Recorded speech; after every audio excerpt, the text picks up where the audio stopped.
وقتتون بخیر.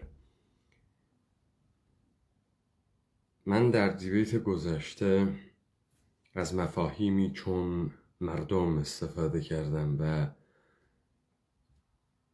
کسانی به نام مردمی که در موقعیت مردم نیستند، بلکه حاکمیت و نظام سلطه جهانی پیکره این مردم رو منشق کرده است و انسانهای یک جامعه رو در وضعیت‌های مختلف یا پوزیشن قرار میده.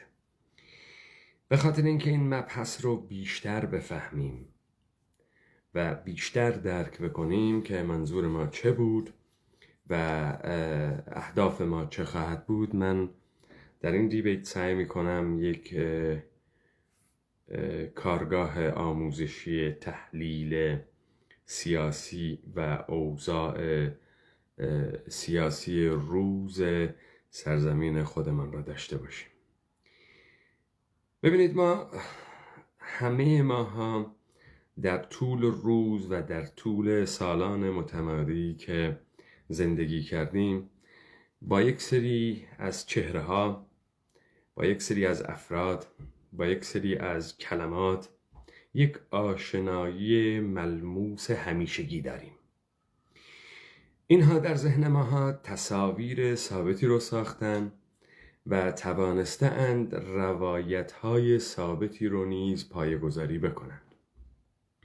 به همین خاطر یواش یواش مردمان یک سرزمین تبدیل به توده میشن. یک مشت انسانی که همه مثل هم فکر میکنن، همه مثل هم واکنش نشان میدن و این وسط کسی موجود نیست که یک چیز یونیکی باشه، یک چیز خاصی باشه و به فردیتی رسیده باشه. ما سعی میکنیم با تفسیر و تحلیل مستند غیر رسمی پخش شده توسط کانال 3 جمهوری اسلامی از دیدارهای غیر رسمی علی خامنه‌ای این باب رو باز کنیم و وارد این مدخل بشیم و به همچنین تحلیل های رایجی رو که ما غالباً میشنویم. ما امشب میخوایم بدونیم جمهوری اسلامی کیه، میخوایم بدونیم نقش ماها چیه و ما کی هستیم.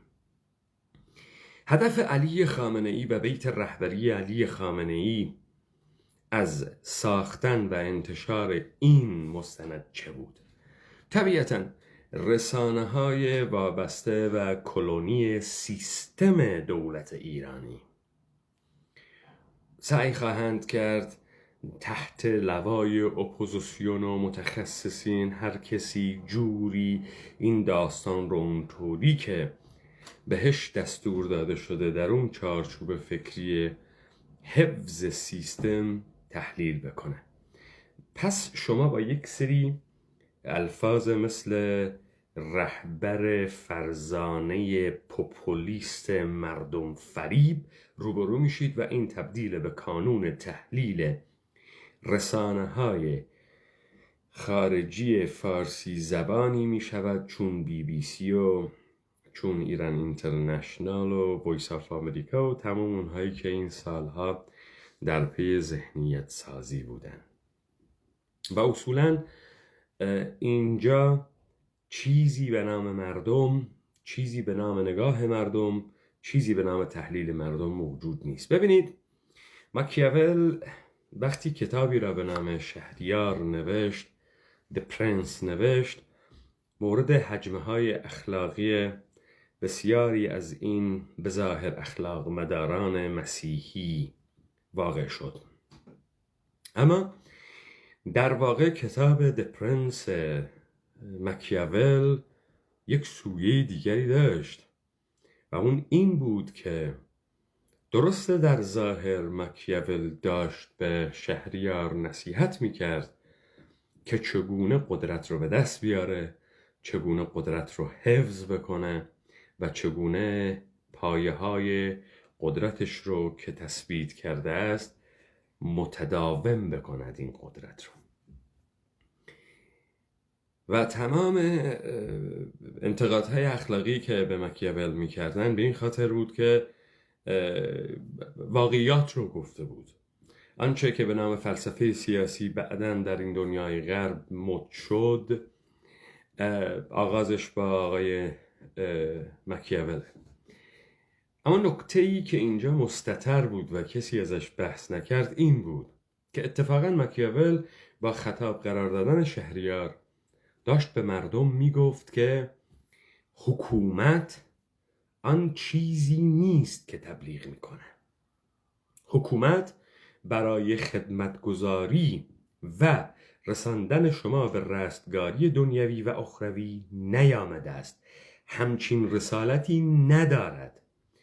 اصولاً سیاست هنر به دست آوردن قدرت، تثبیتش و دوام قدرته. چگونگی به دست آوردن قدرت.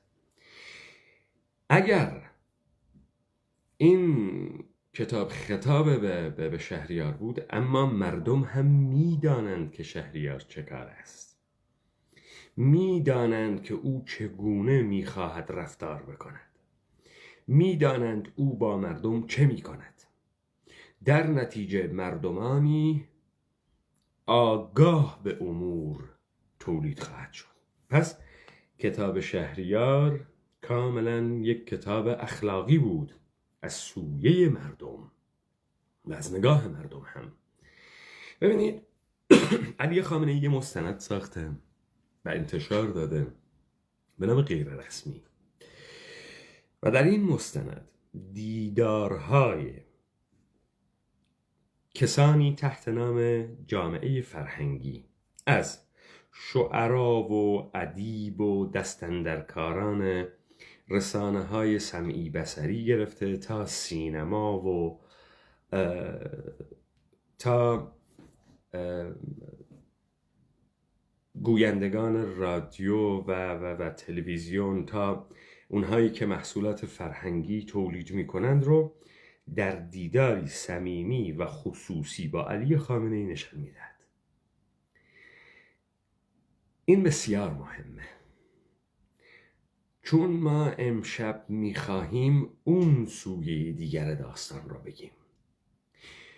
آیا شما فکر میکنید علی خامنه‌ای میخواسته همونطوری که BBC میگه، همونطوری که کارشناسان BBC و ایران اینترنشنال و کسای دیگری میگن که میخواسته پاسخی بدهد به تخریب چهره‌ای که آیت الله محمود امجد و پسرش محمد امجد از علی خامنه‌ای کردند؟ آیا این مستند رو در این راستا تولید کردن؟ یا این مستند میتواند پیام دیگری رو هم داشته باشه که به باور من پیام دیگر بسیار مهمه. من فکر نمی کنم علی خامنه‌ای حیثیتی رو از دست داده باشد که بخواهد با این مستند به دست بیاورد. اصولاً احتیاجی به دست آوردن این حیثیت ندارد. اما علی خامنه‌ای با انتشار این مستند میخواد چه چیزی را به ما بگوید؟ ما چه چیزی را از این مستند دریافت خواهیم کرد؟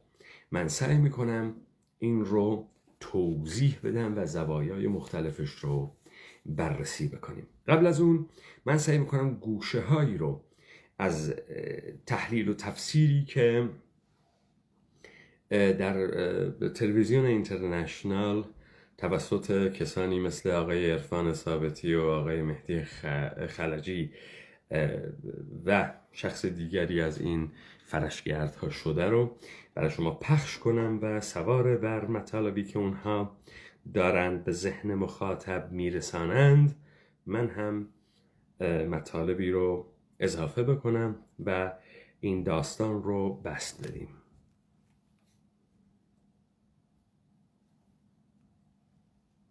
رادیو و روزنامه گره خورده. یعنی اگه نگاه کنید ببینید مجله تایم سال 1938 هیتلر رو به عنوان مرد سال انتخاب میکنه. خیلی جالبه الان وقتی ما نگاه میکنیم، به دلیلی که خود هیتلر میگفت، جمله معروفش میگه پروپاگاندا ما رو به سر قدرت آورد، بعد به ما اجازه داد در قدرت بمونیم و ابزارهای فتح دنیا رو هم به ما میده. شما نگاه کنید، مخترع رادیو مارکونی ایتالیایی بود. سال 1922 که موسولینی به قدرت رسید، یک دونه فرستنده ثابت رادیویی هنوز تو ایتالیا نبود. 1945 که موسولینی سرنگون شد، ایتالیا شبکه وسیع رادیویی داشت. چرا؟ چه کار میکردن؟ به این ایده رو رواج میدادن که موسولینی پیشوا به جای همه مردم میتونه فکر کنه، چون رهبر، یا البته میگفتن پیشوای فرزانه است. این حرفی که راجع به آقای خامنه‌ای میزن، رهبر فرزانه، کار پیشوای فرزانه موسولینی این بوده که به قول خود فاشیست‌ها به مردم القا کنه که اون میتونه از همه بدبختی‌ها جلوگیری کنه و ایتالیا رو فاتح دنیا بکنه. نتیجهش اینه که شما میبینید 6 هفته قبل از شروع جنگ جهانی دوم، خانم آیریس اوریگو میگه من آرایشگاه میرفتم، راننده تاکسی، افسر، همه اینا به من میگفتن تو چرا اینقدر نگرانی، اصلا اتفاقی نمیافته، پیشوا در آخرین لحظه از بروز جنگ جلوگیری میکنه. این 6 هفته قبل بوده. میگن شب حمله هیتلر به لهستان، من در جمع یک مهمانی متنفذین و ثروتمندان بودم. گالیاتسو چانو، وزیر امور خارجه ایتالیا، داماد موسولینی، اومد گفتش که ای مهمانان عزیز، خیال همتون راحت باشه، شب برید راحت بخوابید، هیچ جنگ اتفاق نمیفته، فرانسه و انگلیس پیشنهادهای پیشوا رو پذیرفتن. میرن میخوابن، صبح با خبر حمله هیتلر به لهستان از خواب بیدار میشن. خود موسولینی و این دامادش وزیر امور خارجه 2 ساعت قبل فهمیده بودن که هیتلر میخواد حمله کنه. یعنی اینکه میخوان تصویر رهبر فرزانه رو بهش دامن بزنن که شما فکر نکنید ایتالیا یا ایرانی ها، اهالی کره شمالی، رهبر فرزانه جای شما فکر میکنه. اصولا یه نکته رو باید در نظر بگیریم، تصویر، قاب تصویر، ما اون چیزی که تو تصویر میبینیم درسته، بیرون تصویر رو به تعبیری نمیبینیم. بسیار خب، دو مهمان دیگر هم به ما پیوستند. یوحنا نجدی، عضو شبکه فرشگرد همراه ما هستن و همینطور مهدی خلجی، پژوهشگر دین و فلسفه. خوش آمد میگم به هر دوی شما. آقای به خلجی، نمیدونم چه بخشی از صحبت‌های آقای ثابتی رو شنیدید یا نه، ولی به نظر شما آیا ممکنه که این تلاش رسانه‌ای در واقع بتونه تصویر دیگری یا منعطف‌تری از شخص علی خامنه‌ای که به هر حال این سابقه 30 ساله رو داره، این خب ببینید، دارن در مورد تصویر خامنه‌ای صحبت میکنن که گویا خامنه‌ای میخواهد مردم فریبی بکند، گویا خامنه‌ای میخواهد از خودش چهره‌ای مردمی ارائه بدهد و کارهای پوپولیستی کرده و این مستندها رو بی این خاطر برای ترمیم چهره خامنه‌ای پخش کردند. خب این کنه داستانی است که اینها دارن تعقیب میکنن رو تغییر بده. به هر حال این مستند در فاصله کوتاهی بعد از 2 اعدام بسیار شوکه کننده در جامعه ایران، نوید افکاری و همینطور روح الله زم پخش میشه. ببینید، جامعه ایران در سالهای اخیر دچار شوک‌های پیاپی شده. یعنی اینکه یک حالتی است که جمهوری اسلامی در حقیقت به خاطر اینکه بحران‌هایی رو که به وجود میاره نمیتونه این بحران‌ها رو حل بکنه، در نتیجه مدیریت میکنه این بحران‌ها رو با به وجود آوردن بحران‌های جدید و جامعه رو مدام شوک میده و این باعث میشه که جامعه در یک حالت بی‌حسی قرار بگیره گاهی و گاهی اصلا به یک چیزایی اصلا اعتنا نمیکنه، مثل آدم شوک زده یک چیزی رو اعتنا نمیکنه. ببین، ما چیزی به نام جامعه نداریم، در هیچ جای جهان نداریم. آنچه که شما به نام جامعه میشنوید، اینها دارن ازش صحبت میکنن، گویا این جامعه یک شکلهایی از نمایندگان خود رو دارد. حالا این نمایندگان این جوامع چه شکلی هستند؟ در بهترین حالتی که نظام سلطه آمده است که بگوید جامعه هم سخن میگوید، این است که نهادهای مردمی موجودند. این نهادهای مردمی خلاصه میشوند در نهادهای مدنی که تحت لوای NGO و ارگانیزیشن های مختلف و احزاب سیاسی و به این میگن جامعه مدنی. گویا اینها می توانند آحاد مردمان یک سرزمین را نمایندگی بکنند، زبان این مردم باشند تا اینها واکنش نشان بدهند. واکنش نشان بدهند به آنچه که این آقا میگه که جامعه بی‌حس شده. جامعه این موجود نیست تا بی‌حس شده باشه. ببینید ما در اینجا کسانی را نداریم که خود را مردم بدانند. همین آقای خلجی، همین آقای عرفان ثابتی مردم نیستند. اینها چهره های تلویزیونی سلبریتی طبقه الیت جامعه کورپوریشن ایرانی هستند. اینها مردم نیستند، لذا بخشی از نظام سیستم هستند. آنچه علی خامنه ای در این مستند میخواد به شما ارائه بده این است: نظام جمهوری اسلامی ایران ساختار سیستم کورپوریشنیش یک شخص نیست. اونی که داره بر این سرزمین حکومت میکنه و بر مردمانش چیره شده یک شخص نیست و این اتفاقاتی که در این سرزمین میفته کار یک شخص نیست. حالا ما بایستی بدونیم علی خامنه ای چه شکلیه، کیه علی خامنه ای. پس این تعابیری رو که دارن ارائه میدن که گویا یکی میخواهد به جای همه فکر کند، حزب دموکرات آمریکا فکر بکند، آقای ثابتی خوب است به جای همه آمریکا. حزب جمهوری خواه چه؟ وقتی فکر میکند به جای تمام مردم آمریکا فکر میکند، انگار تمام مردم آمریکا فکر کرده اند. چگونه است؟ چگونه است این دستگاهی که شما مطمئن میشید 100% نه، 50% نه، 40% افکار مردم جامعه، نگاه مردم جامعه، حضور مردم در اداره کردن سرزمین خودشان موجود هست، امکان دارد همچین چیزی بشود. شما که بهتر از ما میدانید این حرفی که یک حزب سیاسی میتواند مردمان را نمایندگی بکنه یک یاوه‌گویی بیش نیست. مسئله سر اینه که در جامعه ما مردمی وجود نداره. هیچ کسی نمیخواد مردم باشه.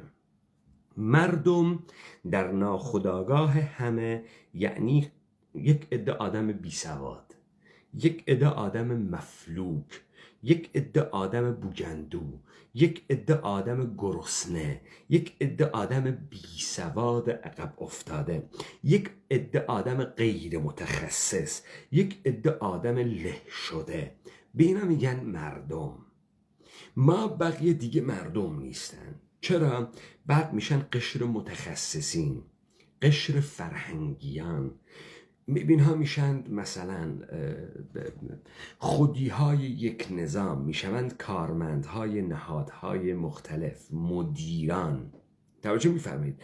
همه از موقعیت مردم خارج میشن و در وضعیت‌ها و پوزیشن‌های مختلفی می‌ایستند. این پوزیشن‌ها هستند که یک سیستم رو می‌سازند. پس شما وقتی دارید صحبت می‌کنید از مردم، مردمی موجود نیست تا مردمی واکنش نشان بدهد. مردمی موجود نیست که احساس قدرتی بکند، که فکر بکند در این حوزه او میتواند اراده‌ای داشته باشه، نگاهی داشته باشه. حالا ما ببینیم این همه کاس و کوزه رو شما سر علی خامنه ای به تنهایی میشکنید، کیها علی خامنه ای هستند؟ ما ادامه میدیم با مهدی خلجی و این بحث رو سعی میکنیم مبسوط بشکافیم. پس شما دیدید تلاش اینها برای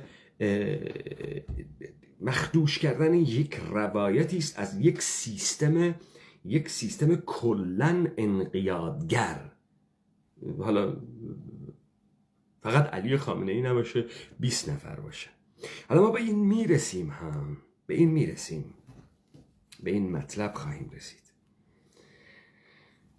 ما الان در جامعه ایران یه بخش عظیمی از جامعه اصلا دولت رو نمیبینن، اصلا توجه ندارن بهش، اصلا انگار که یه بخشی از جامعه اصلا دولت رو نمیبینن. اصلا اینطوری هست در تمام دنیا. اینطوری هست که اصولا مردم دارند زندگیشان را میکنن به این معنایی که احساس میکنن خیلی بی قدرتن. به اینا ربطی نداره. کار سرزمین به اینها ربطی نداره. یک بازاری هست و یه تقلایی میکنن و یه عقل معیشتی هست و اینها میتوانن لقمه نانی به دست بیارن و اصولا فکر نمیکنن به اینها ربط داره. اینا فکر نمیکنند اینها بایستی قدرت داشته باشن. فکر نمیکنن که زندگی رو هم جور دیگری میشه کرد. نه فقط در کورپوریشن ایرانی، در ما بقیه کشورهای دیگری که شما بهش میگید کشور و دولت وضع از همین دسته. داستان همینه، چیزی دیگری نیست. حالا ما میریم این رو بررسی میکنیم. نداره، همونطوری که برای دولت هم همینطوره، جامعه وجود نداره. در حقیقت یک دیوار خیلی بلندی هست بین جامعه و حکومت که همدیگر رو نمیبینند و اصلا برای جامعه مهم نیست که الان در رادیو تلویزیون ایران راجع به آقای خامنه‌ای چی میگن. اصلا کسی فکر نمیکنه به این موضوع. توجه میکنیم؟ یعنی الان چرا کسی فکر نمیکنه؟ به خاطر اینکه مردم نیستند و خودشونو صاحبان این سرزمین نمیدانند و فکر نمی کنن که بایستی قدرت داشته باشن و روایتی خارج از روایت شما ندارن، تبلیغ نمیشه. ببینید ساختار کورپوریشنی دولت ملت، یک دولت هرمی بوروکراتیک مورد پسند شما هاست که دارید تبلیغ میکنید. این وسط شما دارید مثلا شیوه های مختلف این نوع انقیاد رو بررسی میکنید. به یکیش میگید خوبه، به یکیش میگید بده. این خوب و بد بودن نه برای مردمه، برای شما هاست. شما ها کی هستید؟ شما ها طبقه الیت، نخبگان و اداره کنندگان و اولیگارش این جامعه هستید. شما ها هستید که سیستمید. شما ها هستید که این ساختار سیستمی رو اداره می کنید، تداوم میدید و برقرار نگه می دارید. ببینید من مثالی از سینما برای شما بیارم که شما این رو ملموس‌تر بفهمید. ببینید در سالهای دوران حکومت پهلوی اون کمپانی مهم فیلمسازی که متعلق به خانم اشرف پهلوی بود و فرمانآرا داشت ادارش میکرد یک زمانی، همین کمپانی که قرخ کرده بود و آمده بود که یک تصویری برای این وضعیت دولتی بر این سرزمین ما بسازد، یعنی یک مردم رو جعل بکنه، یک چیز نبود رو تبدیل به بود بکنه، همین فیلم های روشن فکر مآبانه می سازد توسط اصلانی مثل شطرنج باد. همین فاوندش مال همینه، مال همین کمپانیه. فیلم های اعتراضی، انتقادی مال کی این کمپانی؟ مال اشرف پهلویه. خب شما نگاه میکنید تمام کسانی که روشنفکرهای منتقد سیستم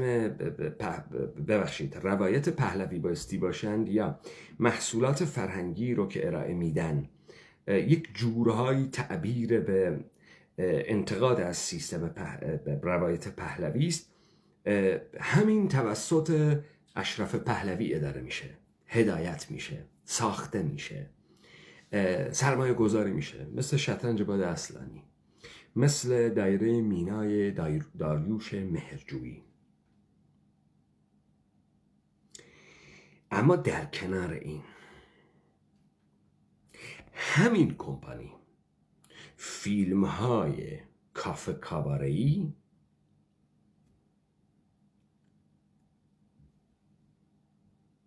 مثل کارگردان ها و بازیگران چون ایرج قادری رو هم تولید میکنن. پیام این چیه؟ ببینید تمام این محصولاتی که داره تولید میشه یک منشأ داره، یک منشأ، چه روشنفکری انتقادی اعتراضی، چه شلنگ تخته‌ای حال خوش کنک زردی که سعی در روزمرگی، سطحی‌نگری، نشر فساد و اینها میکنه. اینها رو کی برساخته؟ کیان اینهایی که آمدن در این جامعه ما تحت نام طبقه اولیگارش حاکم شدن؟ کیان؟ شما وقتی بن اینها رو تعقیب میکنی کسانی مثل علی نقش ببخشید سعید کنگرانی در نقش علی دایره مینا، یک مشت رعیت صفت رعیت زاده که همه چیز میدهد، خودش رو خیلی زرنگ، بچه پر رو، توسعه نیافته، با یک عقبه له شده رعیتی رعیت صفتی که ناگهان در یک فرصت‌های قرار میگیره که از خودش از بی اخلاقی، از بی شرفی مایه میذاره. این انسان تا حدی توسعه نیافته است که عواطف انسانی رو نمیفهمه. زمانی که میخواد به زهرا رو تسکین بده که گریه نکنه، داره ازش لذت جنسی میبره. زهرا هم مثل اونه. موقعی که دارن شیون یک جنازه رو میکنن ناگهان به تماسهای جنسی کشیده میشه. علی که بابت فروختن خون و به خون فروشی میفته، هم خون خودش هم خون دیگران رو، از ایجاد رابطه جنسی با دکتر خون قاچاق کن یا خونساز هیچ ابایی نداره. اینها این کورپوریشن رو ساختن. خب اینها یک سری چهره‌های تکراری که بر مسند شعبات مختلف یک سرزمین تکیه زدن. مهمم نیست محمد رضای پهلوی اونجا هست با روایت قری کاباره‌ای یا آیت الله خمینی با روایت شیعه ولایت فقیهی شریعتی. هیچ فرقی نمیکنه. این سازوکار این سرزمین رو این عده دارن اداره میکنن. توجه میکنید؟ خب حالا ما ادامه میدیم این رو. اگر یک فیلم کمدی در تلویزیون بگذارن، اگر مهران مدیری یک سریال جدید بیاره، به مراتب بیشتر دیده میشه. خب به خاطر این که حوزه مهران مدیری حوزه اینترتینمنته. به ماها گفتن مردم هم هیچ شکل و قواره‌ای نداره. به ماها هیچ وقت نگفتن ماها هر کداممان یک انسان هستیم که جهانی که درش رو زندگی میکنیم بایستی به اندازه قدرت خودمان ترسیم کنیم، بسازیم و سعی کنیم یک ایمیجینیشنی داشته باشیم. اینو به ما نگفتن. به ماها گفتن ماها یک مشت رعیت بودیم، بعد به یمن اروپایی ها تبدیل خواهیم شد به شهروندانی که دارای حقوق است. دیگه خارج از این نیست. هیته کار ما نیست، سیاست کار ما نیست، اداره کردن جامعه کار ما نیست، به ما ربطی نداره. ما اصولا یک مشت رمه هستیم که بایستی یه چوپون خوبی داشته باشیم، یه صاحب خوبی داشته باشیم که به موقع کاه و یونجه و اینها به ما بده، دارو درمان برسونه که ما بتونیم سقط نشیم، از بین نریم. مردمی موجود نیست. آره استقبال میشه از اینترتینمنت، از لودگی، از شوخی. چرا؟ چون اونجا حوزه کسانیه که این حوزه براشون تعریف شده. پس شما یک تعریف درستی از مردم ندارید. یک مشت لیلی به لالا گذاشتن قشری به نام مردمی که اصلا معلوم نیست کیه، یک نوع پاچخاری. مردم شریف، مردم بزرگ، مردم غیور، معلوم هم نیست این مردم کی هست. هیچکی نمیخواد مردم باشه. پس تعریفی نمیشه. شما نمیبینید کسی خودش رو مردم بدونه. ببینید پیمان حیدری خودش رو مردم میدونه. وقتی صحبت میکنه از مردم صحبت میکنه، صحبتهای مردم رو داره میکنه، اما با این تفاوت که به مردم بودن خودش اشراف داره و در موقعیت مردم میخواهد بماند. نمیخواهد وارد وضعیت روشن فکر بشه، نمیخواهد وارد وضعیت فعال حوزه جامعه مدنی بشه، نمیخواهد وارد هیچ پوزیشن دیگری بشه.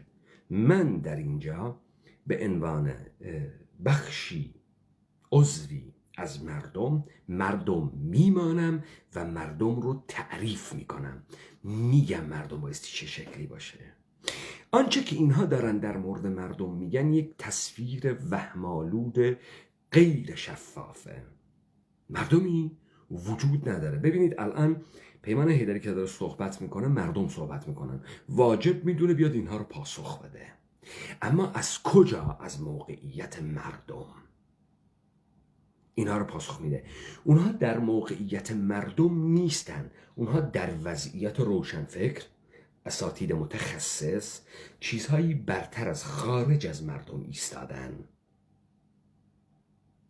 توجه میفرمایید؟ حالا ما در موقعیت خودمان که مردمیم داریم با اینا برخورد میکنیم. طبیعتاً این نگاه ما رو کسی بر نمیتابه. نگاه مردم رو طبقه الیت، اولیگارش، نخبه دوست ندارن. مردم باید تو سری خور باشن، مردم باید گدا باشن، مردم باید همه چیز رو گدایی کنن، زندگی رو گدایی کنن، نون رو گدایی کنن، حق رو گدایی کنن، وجودشون رو گدایی کنند. توجه میفرمایید؟ تا اینکه مثلا تصویر آقای خامنه ای یا و مثلا سخنرانی آقای خامنه ای، دیگه مردم به صحبت آقای خامنه ای توجه نمی‌کنن چندان. بسیار خوب آقای نجدی، اگر که به در واقع به پاسخی دارید بعد میشنویم، ولی اجازه بدید حالا قبل از اینکه صحبت رو با شما ادامه بدیم یه بخش از صحبت‌های آقای خامنه‌ای رو بشنویم که در همین مستند آمده. من برمیگردم و بهتون میگم که چرا اینو پخش می‌کنم. اجازه بدید بشنویم این بخش از حرفای او رو. من بعض وقتا حس نمی‌کنم شما برای تک تک ما دلسوزین. این میتونه سوء تفاهم باشه، به هیچ وجه این ادعای نیست که سندی بخوام براش ارائه بدم. دارم حسی میگم و از منظر جامعه میگم. اینکه همه تک تک مردم احساس بکنن شما دوستشون دارین، این حس القا نمیشه. نمیدونم چجور میشه القا کرد، چی کار باید کرد، ولی به نظرم خیلی راهبردیه. شما نگاهتون به جمهوری اسلامی گفتید، من میخوام کلان مسئله رو نگاه کنم. نگاه کلان اینه به اعتقاد من. شما نگاه کنید دنیای بدی است، دنیای فاسدی است، دنیای گرسنگی است، دنیای تبعیض، دنیای بی‌عدالتی است، دنیای زورگویی کسی مثل ترامپه، دنیای حاکمیت بی قید و شرط سرمایه است. این دنیاست. فرقم نمیکنه. اروپا و آمریکا در این زمینه فرقی ندارن. کشورهای دیگری هم که در این سطح و در این حد و اندازه نیستن به نحوی کمککار این جریانه. این دنیای سلطه است. دنیا تقسیم شده به سلطه گر و سلطه پذیر. در مقابل این دنیای بد و فاسد یک نظامی سر بلند کرده و اون نظام جمهوری اسلامی است، اون انقلاب اسلامی است. اون شعارهایی که شما اشاره میکنید، این شعارها در بافت و ساخت اصلی این نظام وجود داره. خب بله گاهی اوقات تخلف میشه، خیلی اوقات در زمان پیغمبر هم گاهی اوقات میشد که کارهای خلافی. خب آقای علی خامنه ای، من خوشحالم از اینی که برادران اطلاعاتی شما رو مشعشع میکنن و شما از جامعه خبر دارید. شما صدای دیبیت های ما را هم میشنوید. خوشم میاد که شما سعی میکنید از ادبیات ما هم استفاده بکنید. اما آقای خامنه ای، شما تا حالا عادت نکردی مردم پاسخت رو بدن. متن راپرین کردوار سربخو متن مردمه. اون چیزهایی که شما گفتید جز متن ماست، اما شما کجا رو نگفتی؟ شما گفتی دنیای بدیه، دنیای فقر است و فساد. شما گفتی دنیایی است، دنیای حاکمیت بی قید و شرط سرمایه. شما گفتید جهان تقسیم شده است بر سلطه‌گر و سلطه پذیر و آمدید یک استثناء قائل شدید و گفتید که شما یک نظام موجوده در مقابل این دنیا. ببین علی خامنه‌ای، شما خودت الان سلطه‌گری یا سلطه پذیری؟ کدامشی؟ دولت ایران با روایت جمهوری اسلامی شما سلطه‌گر هست بر مردمان سرزمین ما، سرزمین کردوار، یا نیست؟ ببین من این از تو قبول میکنم، خوشم میاد که خوشتون میاد از ادبیات ما. خب شما الان وضعیت خودت رو مشخص کن، در کدام موقعیتی؟ در موقعیت سلطه‌گر یا در موقعیت سلطه پذیر؟ کدامشن؟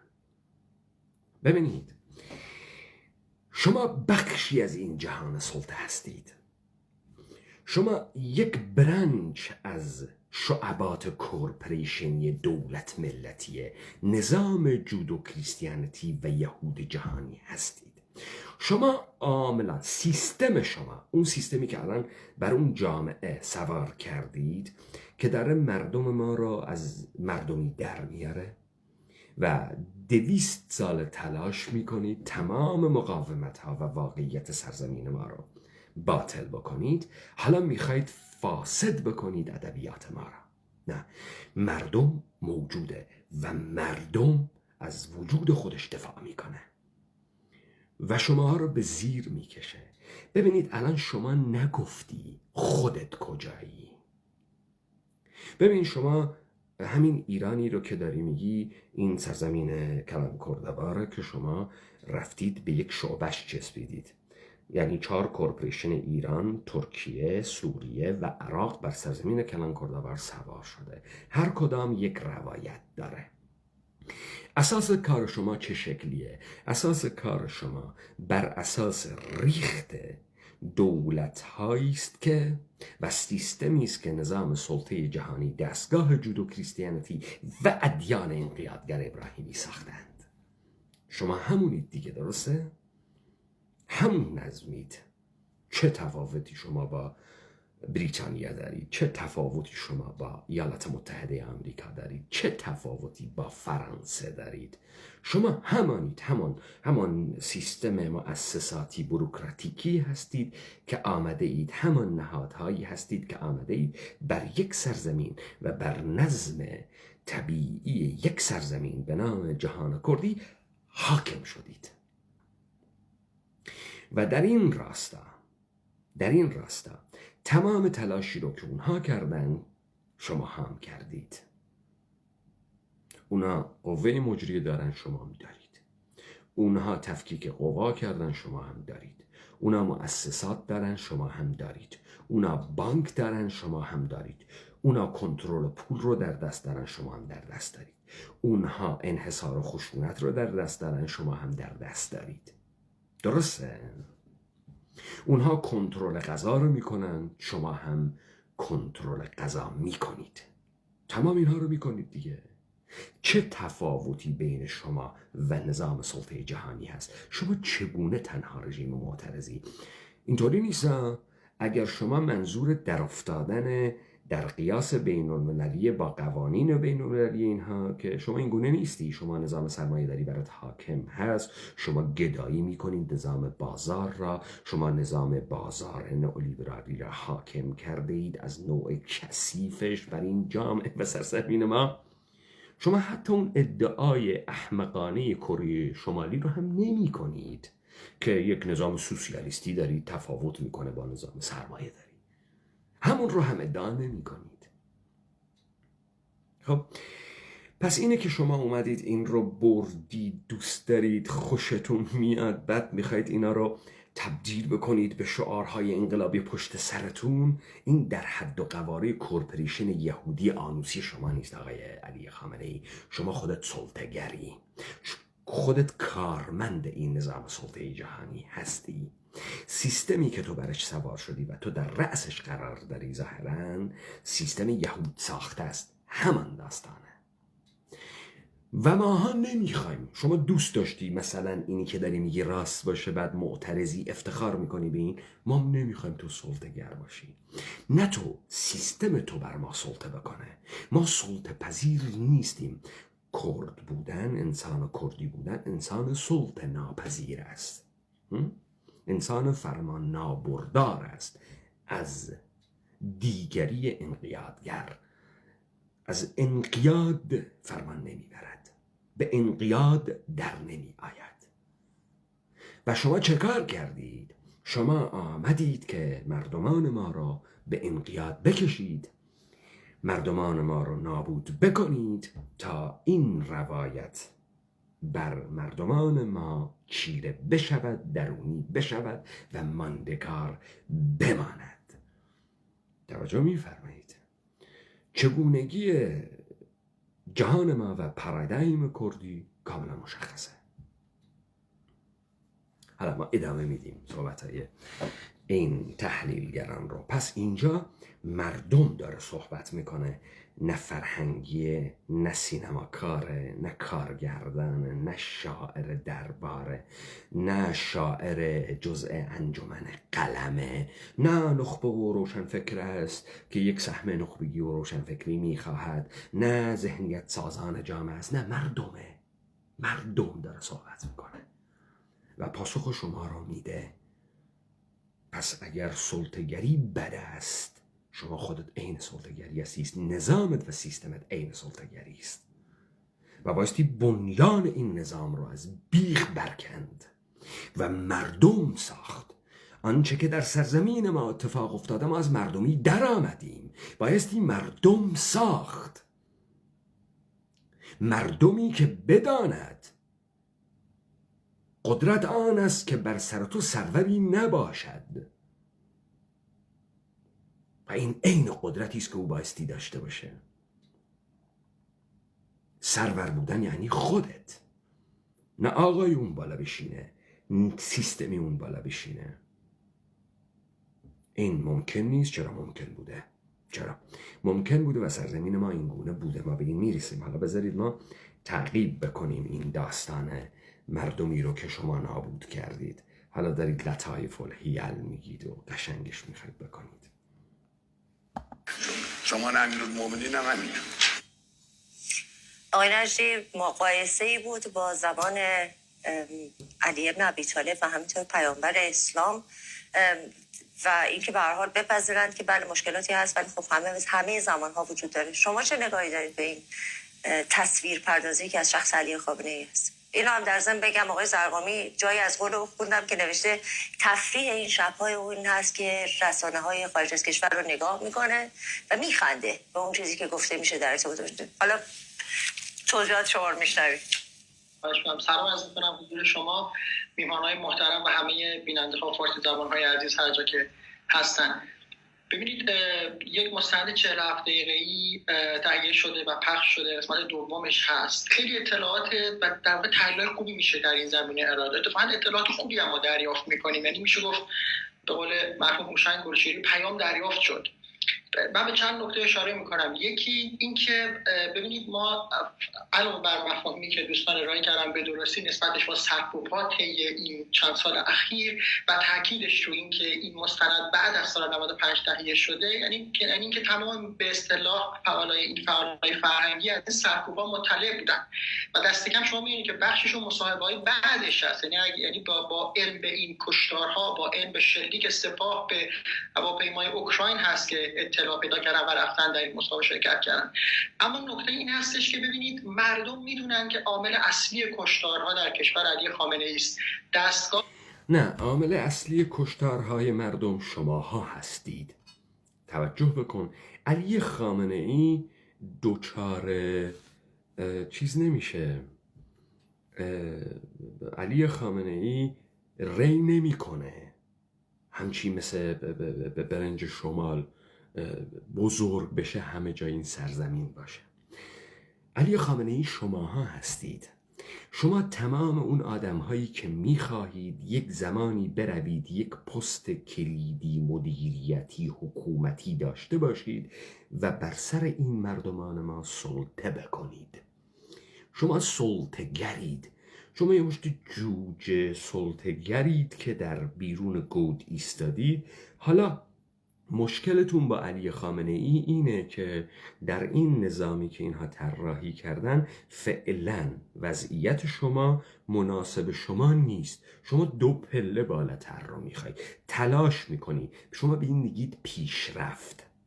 پیشرفت بکنید، پله ها رو بالا برید، حالا تا جایی که میتونید حتی جای خامنه ای هم بشینید. آنچه که داره مردمان ما رو نابود میکنه این سیستمه. علی خامنه ای پشت جر و ثقیل نمیشینه مردم رو دار بزنه. علی خامنه ای حکم اعدام نمیده. علی خامنه ای خودش نمیشه انتر فیلم بسازه مردمان ما رو فاسد بکنه، 2 جنسه بکنه، تبدیل به تنفروشان بکنه.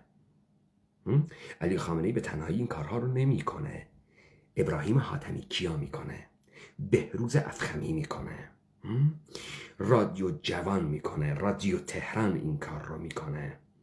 اونایی که دوبله میکنن، اونایی که گویندگان رادیو هستند، اونایی که ادیبن، شاعرن، اونایی که جز کانون نویسندگانن.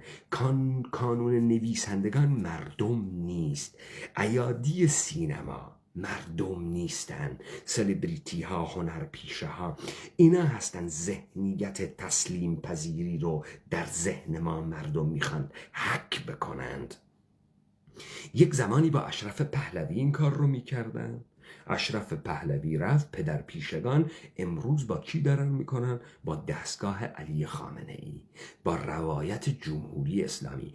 آنچه که مثلا بر فضای سینما حاکم است این است: ابراهیم حاتمی کیا به کسی اجازه نمیده، مسعود کیمیایی به کسی اجازه نمیده قد علم بکنه. اصولا این بست، این انحصاراتی که در دست این هاست باعث بود اینها میشه. علی خامنه ای فیلم نمیسازه، علی خامنه ای ترانه نمیگه، آوازخوان نیست. شماها هستید، شماهایی دارید لگد میزنید به این در و دیوار، رقابت بین هم میکنید و میخواید اینها رو به مردم بفروشید. یه مشت جوجه سلطه‌گری که سلطه دوست داره اما دستش به اون جایی که میخواد نمیرسه، با یه عده‌ای که اونجا تثبیت شدن هستن و مجال نمیدن اینها 1 پله 2 پله بالاتر برن و رقابت‌های درونی خودشون رو میخوان به مردم تعمیم بدن. مردمی وجود نداره، مردمی نذاشتید. کارگردانان سینما مردم نیستن، بازیگران سینما مردم نیستن، شاعران مردم نیستن، نقاشان مردم نیستن، LGBT مردم نیست. نه، مردم ماها هستیم که نمیخوایم هیچ سلطه‌گری داشته باشیم. نمیخوایم، تو هم نمیخوایم. تو نخبه‌ای، تو استادی، تو واردی، تو متخصصی، تو کارمند ما نیستی ما تو رو استخدامت بکنیم 1 بخشی رو به دستت بدیم. نه، تو آمدی میگی که من لیاقت دارم، میرتوکرات بشید، شایسته سالاری بیارید، من بهتر میتونم این جامعه رو اداره بکنم. در این جامعه ما قدرت نداریم. قدرت در ید توست، انحصار و خشونت در ید توست. تو میخوای این شکلی باشه، تو این سیستم رو دوست داری. حالا خوشت از علی خامنه ای نمیاد. این علی خامنه ای به تنهایی نیست، علی خامنه ای هیچی نیست در این سیستم. یه وضعیت، این وضعیت رو پر کرده، یه کرسی رو پر کرده علی خامنه ای. اونی که مردم رو زیر لگد میگیره تو خیابون علی خامنه ای نیست. امروز با هنجارهای علی خامنه‌ای و قانون اساسی جمهوری اسلامی مردم رو زیر لگد میگیره، فردا با هنجارهای قانون اساسی ایالات متحده آمریکا مردم رو زیر لگد میگیره. میفهمید؟ پس مردم داره با شما صحبت میکنه، شماها مردم نیستید. حالا شما هی دارید این بازی رو تکرار میکنید. سرکوبی که تحت کنترل او سپاه، نیروهای امنیتی، لباس شخصی، وزارت اطلاعات، همه مستقیما زیر نظر رهبر جمهوری اسلامی هستند. درست اینها بازوی اجرایی هستند، اما تمام این دستگاه‌ها برای نگهداری، برای استمرار حکومت پوسیده علی خامنه‌ای هستش. تمام دستگاه‌ها و نهادهای ایالات متحده آمریکا برای چیست؟ برای ماندگاری سیستم ایالات متحده آمریکا. درسته؟ یک شهروند ایالات متحده آمریکا هیچگاه نمیتواند تبدیل بشود به رئیس جمهوری ایالات متحده آمریکا. میشود؟ شما تا صبح در روزنامه کم تیراژ خود داد بزن، هیچ وقت به کانون و قدرت راه پیدا نخواهی کرد. شما امروز میگید علی خامنه‌ای، شما علی خامنه‌ای رو بردار. اوکی، یک سیستم در اونجا داره کار میکنه، تو میشی دستن در کارش دیگه، تو میشی مدیرش دیگه و ما بقیه مردم هیچ قدرتی ندارن. با امضای توست، با تشخیص توست، با قلم توست که مردم میتوانند زندگی کنند یا زندگی نکنند، از هستی ساقط بشوند یا به عرش برسند. اینجا توی تعیین میکنی، سیستم داره تعیین میکنه. شما نمیگی سیستم تو چه تفاوتی. ببین علی خامنه‌ای الان گفت دنیا تقسیم شده است بر سلطه‌گر و سلطه‌پذیر. ما اینو گفتیم. حالا این حرفی که علی خامنه‌ای زده هیچ جای تاریخ دولت ایرانی گفته نشده از هیچ رجل سیاسی. این دیبیت های مردمیه، مردمه، این متن راپرینه که دارن ازش صحبت میکنن. اما سوال کردیم آقای علی خامنه‌ای، تو خودت سلطه‌گری یا سلطه پذیر؟ علی خامنه‌ای سیستم بوروکراتیک کورپوریشنی که تو بر این سرزمین سوار کردی و در رأسش ایستادی، تو کارمندش هستی، سلطه‌گر هست یا نیست؟ حالا از شما میپرسم، شما چطور میخواید بیاید اون معضلاتی رو که علی خامنه‌ای، ببینید علی خامنه‌ای به تنهایی همه رو نمیکشه. من گفتم دستگاه امنیتی داره، دستگاه سرکوب داره، نیروی نظامی داره. از دربون در یک بیمارستان تا پزشک متخصص و رئیس بیمارستان هستند که خون مردم رو در شیشه میکنند. نه علی خامنه‌ای جای نشسته، یه موقعیتی هم داره، یک وضعیتی هم داره. اینا کیان؟ اینا چه سهمی دارن؟ سهم بهروز افخمی چقدر اینجا؟ همه کارا رو علی خامنه‌ای کرده. کیا اومدن ما رو خلعیت کردن، ما رو اخته کردن؟ ما یه مردم فکر نمی کنیم صاحبان این سرزمین هستیم، صاحبان اختیار خود هستیم. ما فکر نمی کنیم ما بایستی زور داشته باشیم، قدرت داشته باشیم. فکر میکنیم بایستی کسی باشه به نام اربابی تو سرمون بزنه. این کارو کی کرده؟ تو کردی یا علی خامنه‌ای؟ همه این کارا رو علی خامنه‌ای کرده. او فرمان میدهد. شما چگونه فرمان میدید؟ شما بر علیه هنجارهایی که تعریف میکنی کسی رفتار بکنه، معترض باشه، خروج بکنه تا حق جدیدی رو درست بکنه، چگونه رفتار میکنی؟ چه توضیحی داری بدی؟ کسی که کلن با روایت شما در تضاده، کسی که اصلا سلطه‌گری شما رو نمیخواد،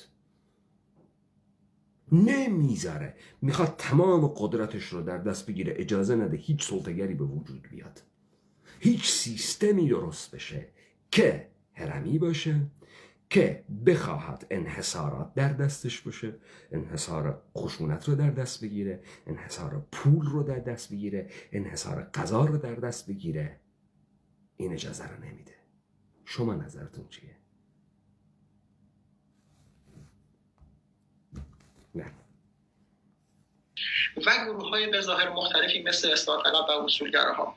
به خاطر همین هست شما می‌بینید در مجموعه اعتراضاتی که در کف خیابون‌ها شکل میگیره، شاید جرقه اولیه‌اش مسائل اقتصادی باشه، شاید جرقه اولیه‌اش مشکل نان باشه، اما بلافاصله که نه، جرقه اولیه‌اش هیچی نیست.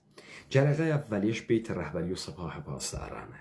مردمی موجود نیست. ببینید این به این معنا نیست که مردم آحاد این مردم از بها دادن میترسن. این مردم از بها دادن نمیترسن برای چیزی که فکر میکنن مال اونهاست، یا برای زندگی که فکر میکنن بایستی اینطوری بکنن. طرف میخواد که تأمین مالی داشته باشه، هر کاری میکنه، کلاهبرداری میکنه، اخلاقیات رو زیر پا میذاره، باهاشو میده، مواد فروشی میکنه، تن فروشی میکنه، چشم میفروشه، قرنیه چشم میفروشه، کلیه میفروشه. چون مردم فکر نمیکنه که بایستی قدرت داشته باشه، در این زمینه هیچ بهایی نمیده. ولی همین میره مثلا تون مواد مخدر قاچاق میکنه مثلا به فلان کشور خارجی، حاضر این کارو بکنه، حاضر کلی خودشو بفروشه، باهاست داره میده. اما چون تعریفی از یک جهان دیگری برش نکردن، احساس نمیکنه اون هم میتونه حاکم باشه. این قدرت از آن آحاد مردمان این سرزمینه، برای این بها نمیده. و این کارو کی کرده؟ شماها کردید. شماها تعریف دیگری نمیدید. شماها نمیگید جهان دیگری هم تصور میشود. شماها نمیگید چرا این اتفاق برای سرزمین ما افتاده. شماها نمیگید چرا مردمان ما روز به روز ضعیفتر، نابودتر و تنهاتر و بی‌قدرت‌تر میشن. چون به جای علی خامنه‌ای تو و دوستات نیستی، تو و دوستات بری اونجا بشینی، مردم میسازی، انحصارات رو رها میکنی. اون دور هم جمع میشن سمت و سوی شعارها مستقیما به سوی علی خامنه‌ای، چون مردم به خوبی میدونن اوست که مسبب اصلی این وضع کشور ماست. اما تنها اون نیست، نباید فراموش کنیم که علی خامنه‌ای چرا؟ کیها پست های مدیریتی رو دارن؟ علی قلی صفدر علی مثلا شده مدیر فلان مؤسسه، قدرت پیدا کرده، وجهه اجتماعی پیدا کرده، دوست داره این هیکلی رو که داره، بر مردم فرمان میرانه، فساد مالی میکنه، فساد اخلاقی میکنه. شما بری علی قلی رو اونجا نمیذاری، تو خودت علی قلی نیستی. شما بری اونجا چطور این کارها رو نمی کنی؟ چه چیزی باعث میشه این کارها رو نکنی؟ حضور مردمی که حضور ندارن، که نیستن، که نمیخواهید باشند. چی باعث میشه؟ چرا اینها مسببش علی خامنه‌ایه؟ به تنهایی. چرا؟ ببینید من این صحبت رو میکنم، دلیلم اینه که آنچه که داره این فساد انجام میده سیستمه و تو همین سیستم رو میخوای و تو هم میخوای همین کار رو بکنی، اما داری گولسن مردم میماری. شما در بی مردم کردن یدی دارید همتون. میخواید همه ماها در این توهم باشیم که شما دارید نسخه میپیچید، شما دارید چونه زنی میکنید اون بالا، شما دارید با هم رقابت میکنید، هر جا میخواید ابزار داشته باشید، میخواید پای مردم رو هم به وسط بکشید. حالا به هر خدعه‌ای شده مردمی رو به خیابانی بیارید، یه کشته هایی از مردم رو بگیرید به نام شهیده های کشته شده مردمی، حالا تو بری و بر این خون ها سوار بشی و بشی مدیر و مدیران این انحصارات باشید. شما اینو میخواید. چرا هیچ کدوم از شما مثل مردم صحبت نمیکنه؟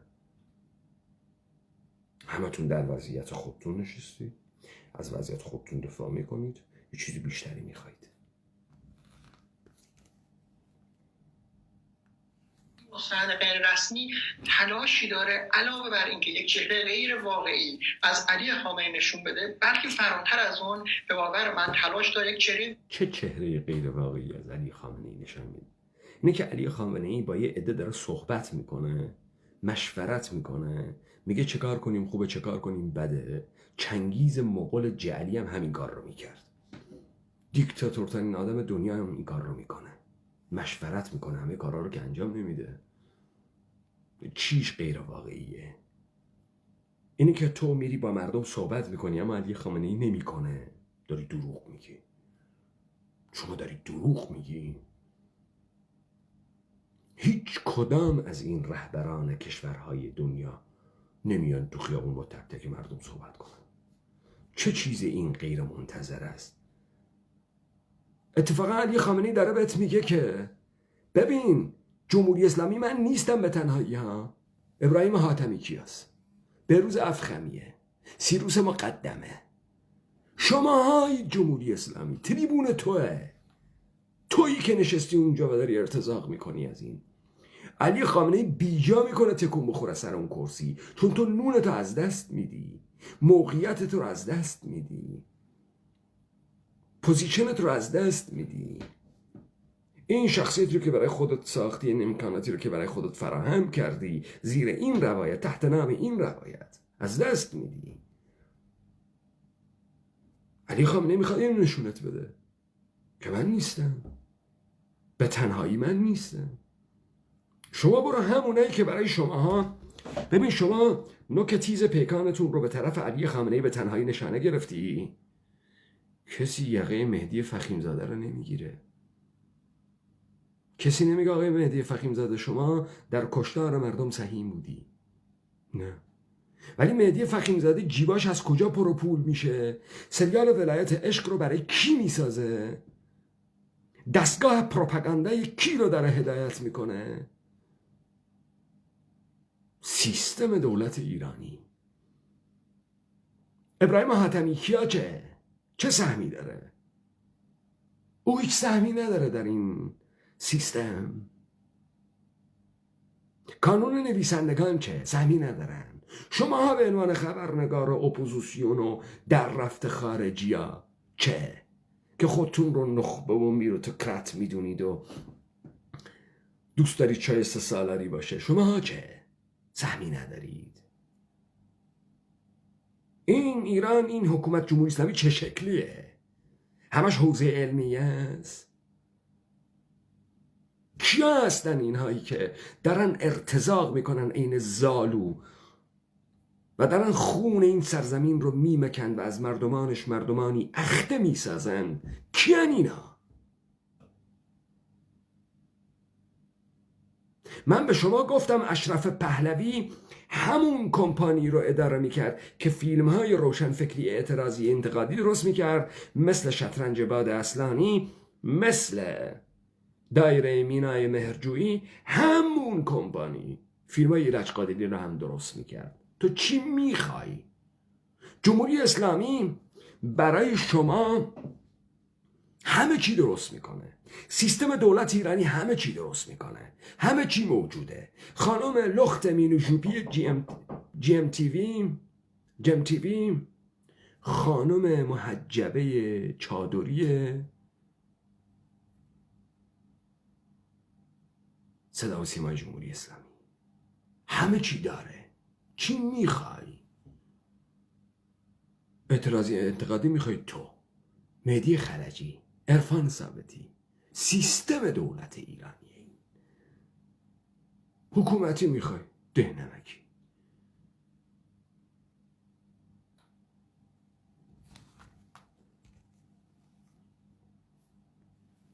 غیر واقعی از جمهوری اسلامی نشون بده. به خاطر اینکه میبینید که مهمان ها هم در این زمین تاکید میکنن که ببینید ما در واقع روبروی شخص اول نشستیم داریم صحبت میکنیم. برای این تصویر واقعی که داره ارائه میشه نه فقط تصویر غیر واقعی از علی خامنه‌ای است، بلکه تصویر غیر واقعی از جمهوری اسلامی است. فراموش نکنیم مشکل ما شخص علی خامنه‌ای نیست، مشکل ما ساختار نظام جمهوری اسلامی است. جالب شد بحث. پس شما مشکلتون علی خامنه‌ای نبود، ساختار جمهوری اسلامی بود. ساختار شما چه شکلیه تو آینده؟ چه شکلیه؟ دولت سکولار. و این دولت سکولار همون چیزهایی رو که علی خامنه ای داره دیگه. انحصار قدرت،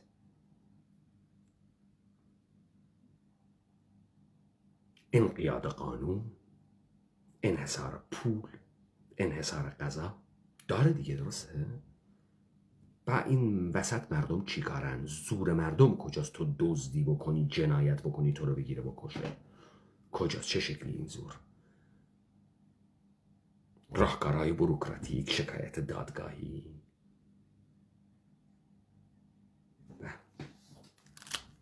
دادگاه و قانونی که تو ساختی، سرمایه‌ای که در دست توه، کی میتونه از تو شکایت بکنه؟ مسئله بعدی که میشه بهش اشاره کرد، کوتاه عرض می‌کنم حضور شما، اینه که ببینید در بخشی از این گفتگویی که علی خامنه‌ای با میهمانانش داره یه جای اشاره میکنه که آره ما یه سری کارا می‌خوایم بکنیم، حالا یه سری مشکلات هم هست. خانم ثابت، الان که ما داریم با هم دیگه صحبت میکنیم، همین امروز اعلام شد که 35% از مردم ایران زیر خط فقر هستن و ببینین آمارهای درپیتی که شما میدید هیچ دردی رو درمان نمیکنه. شماها دارید میگید مردمان گرسنه هستند، مردمان بی قدرتند. توجه میکنی آقای فرشگردی شاهنشاه باز؟ مردمی که قدرت داشته باشه نونش از دهن اژدها در میاره. تو غلط میکنی دزدی بکنی، تو غلط میکنی از این برده بسازی. شماها مردم رو بی قدرت میکنید. مردم نون ندارن بخورن، گوشت ندارن بخورن، به خاطر اینکه انحصارات موجوده، به خاطر اینکه انحصار خشونت در دست توه، انحصار قانون در دست توه با انقیاد قانون. این مردم در تحت لوای هیچ سیستم کورپوریتی دولت ملتی به قدرت تبدیل نمیشه، چیزی برای گفتن نداره. تو اینو خلعیت کردی. تا نباشد چوب تر فرمان نبرد گاوخر. هیچ چیزی تو رو مهار نمی کنه الا قدرت مردم. تو زمانی می توانی مفید باشی که مستخدم مستقیم مردم باشی و مردم با سیستمی که از درازنای تاریخ درست کردن، با سیستم انقیادگر ادیان ابراهیمی و زردشتی اهریمنی اهورامزدایی تو فرق میکنه، اون وقت تو دیگه نمیتونی کرکری بخونی برای مردم. اون وقت سواد تو مشخص میشه چقدر میتونه مفید باشه و تو در رقابتی که قرار میگیری میتونی یک پوزیشن رو برای خودت اشغال بکنی و داشته باشی.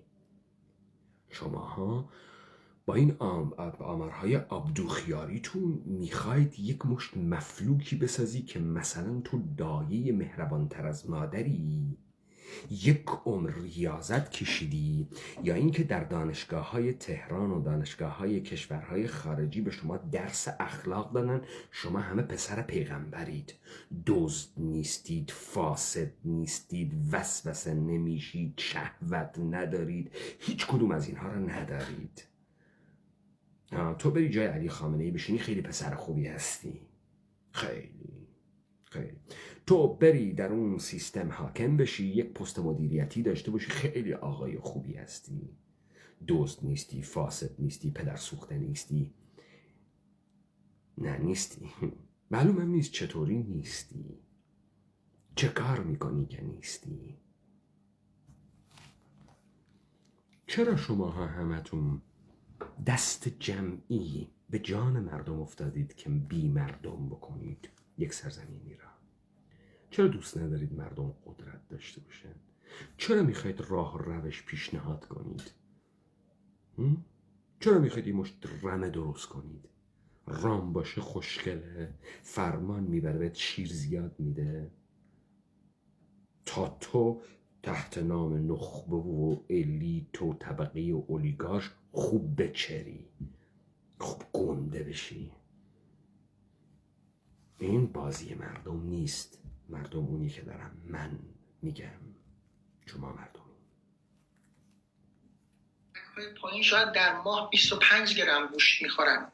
این آمار نیست که من بگم، این آمار نیست که شما ایران اینترنشنال منتشر بکنه، این آمار نیست که جناب شاهزاده رضا پهلوی منتشر کردن، این آمارهای مرکز پژوهش‌های مجلس شورای اسلامی است و ما میدونیم که آمارهای واقعی 100% خیلی فراتر از این آمار هستن.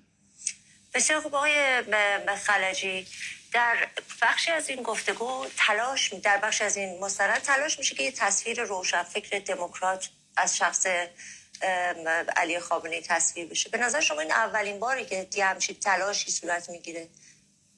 نه ببینید، درسته که این تصویر سعی میکنه چیزای غیر واقعی رو به صورت واقعیت نشون بده، ولی یک چیزایی هم واقعی رو هم اون رو هم باید در نظر بگیریم.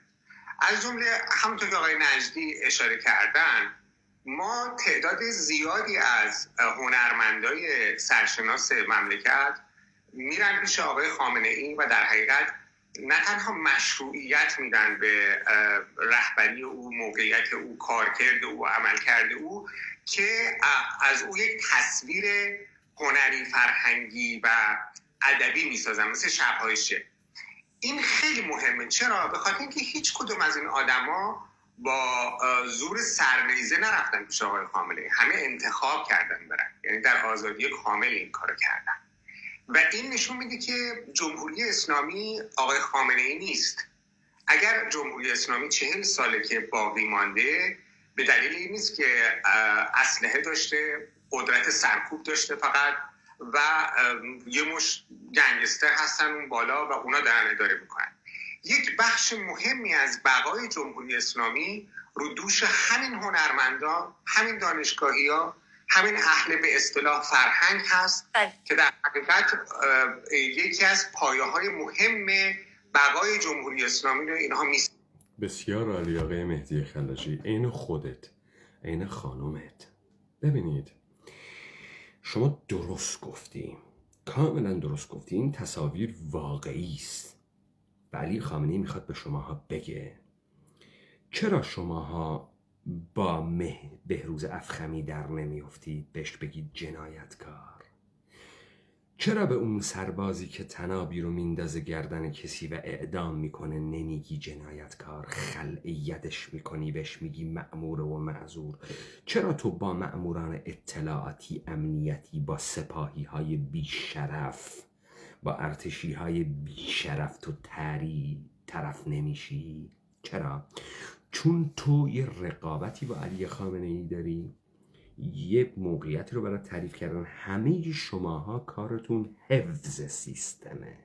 حالا یه دفعه روایتش پهلوی شاهنشاهیه، یه دفعه روایتش جمهوری اسلامیه، دفعه بعدی هم میشه سکولار دموکراتیک. سیستم میماند. تو در سیستم دیگر و روایت دیگر که سیستم مانده است، ابراهیم حاتمی‌کیا رو داری، مسعود کیمیایی رو داری، اینا هستن، تو هستی. چه اتفاقی میفته؟ اینجا همیشه مردم غایبه. کاملا درسته. شماها مسئولیت فساد و کشتار و انقیاد و بی قدرتی مردم رو بر دوش خودتون نمیندازید، چون خودتون فکر میکنید اداره کنندگان همین سیستم در آینده هستید. شما، فامیلاتون، پدراتون در این سیستم بودن، سیستمی که به شماها نون داده، هویت داده و مثل زالو دارید میمکید خونه این سرزمین و این مردمان را. به همین خاطر شماها مثلا در کارنامه اعدام خاوران شریک نمیشید، در دنبال یه نفر میگردید.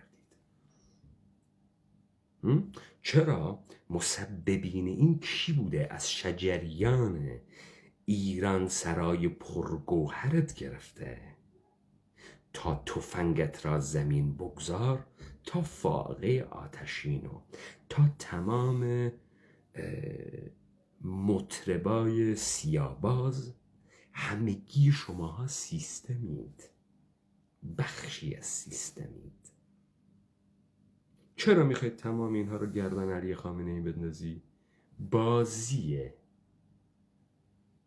رضاخان رو برمیدارن، محمد رضا پهلوی رو میذارن و فوش میدن به رضاخان. آدمایی رو که کشت رضاخان با کی کشت؟ با دسته خودش کشت. کیا تمجید میکردن؟ کیا بله قربان میگفتن؟ کیا خونه داشتن، زندگی داشتن، شغل داشتن، حکومت میکردن؟ فقط رضاخان بود. بقیه چی کارن؟ شماها چی کارید؟ شماها مشتی جنرال زاده و سرهنگ زاده و امنیتی زاده و روشن فکر زاده، شماها چی کارید؟ جدن در جد ظرف 150 سال گذشته دارید این جامعه رو میمکید مشتی یهودی آنوسی که افتادید به جان مردمان این سرزمین. چرا نمیگید؟ راست میگه. الان مهدی خلجی داره این راست میگه. چرا شما اون گوینده رادیو جوان تهران رو علی خامنه‌ای نمیدانی؟ چون اون بایستی بماند. علی خامنه‌ای که میره کنار، شما هستید. پس حال مردم خوب نمیشه، بدتر میشه. مردمی وجود نداره. رادیوس دست شماست، دستگاه پروپاگانداست دست شماست، مراکز مؤسساتی دست شماست، ارگانیزیشن هاست دست شماست، انحصار قدرت دست شماست، انحصار پول دست شماست، انحصار خشونت دست شماست. اینجا مردمی وجود نداره. راست میگه خلجی. من تا حالا نشنیدم هیچ کدوم از شماها با بهروز افخمی در بیفتید، با سیروس مقدم در بیفتید، با کمال تبریزی در بیفتید. من ندیدم تا حالا در بیفتید. چرا در نمیفتید؟ چرا؟ چون سرمایه سینمای ایران سینمای سیستمه. تصویر میسازه برای کورپوریشن ایرانی، ساخته. برات فیلم امیرکبیر میسازه، جعل رو برات تو تصویردار میکنه، ذهن تو میکنه، را حاکمیت میسازه. اینجا یک رقابت مردمی موجود نیست تا مردم با سلیقه هاشون عده‌ای رو از گردونه خارج کنن. نه، جا انحصارات موجوده. شما همتون سیستمید. هیچ کدومتون نمیخواد این سیستم از بین بره. هیچ کدومتون. وا سرزمینا، وا خاکا، وا ایرانا، وا یک وجبا. شما صحبتتون اینه. تمام حرفتون اینه. میخواد 5-6 نفر رو بگید مقصره، ما بقیه پدر سوخته ها و جنایتکارها و بیشرف ها و بیناموس ها ادامه میدهند. پدر پیشگان نسلا نسل ادامه میدهند. اساس این فساد رو باید از بیخ و بن این سیستم برکند و تمام قدرت رو به مردم داد. مردمی که نمیخواد مسئولیت بگیره و باید یادش بدی که مسئولیت بگیره. باید مجبورش کنی که باور بکنه و این قدرت خودش رو تحویل بگیره و به هیچ کسی دیگه نسپاره. صغیرانی که شما ساختید به نام مردم. این یک واقعیت بسیار بسیار نگران کننده است که بعد شما در نظر بگیرید که جمهوری اسلامی حتی تغییر هم بکنه، شما با این عده طرف هستید. یعنی اینا میمونن. ولی این حرفی که میزنید خیلی مهم هست، به خصوص اینکه جمهوری اسلامی هیچ وقت. خیلی عالی بود. آقای خلجی این تیکه آخر رو درست گفت، گرچه خودشم جز همون هست. میگه که جمهوری اسلامی که بره اینا هی میمونن. پس اینا شریک نیستن در جنایت و رانت و در اختگی مردم و در بی قدرت کردن مردم و اینها. با قصه هاشون، با داستاناشون، با شعراشون، با فیلم هاشون، با موقعیت هایی که دارن، با پوزیشن هایی که اشغال کردن، با شخصیت هایی که برای خودشون ساختن، روشن فکران، طبقه حاکمه، هم اپوزیسیونن هم حاکمن، تا دیروز وکیلن، بعد میشن وکیل پایه یک، بعد میشن نماینده حقوق بشر، بعد جایزه نوبل میگیرن، بعد میشن خانم مهرانگیز کار. این یک دور تسلسل باطل یک مشت یهودی زاده پدر سوخته است که جمعیت اینها به 1 میلیون نفر نمیرسه. یه مشت جوجه سوداگر.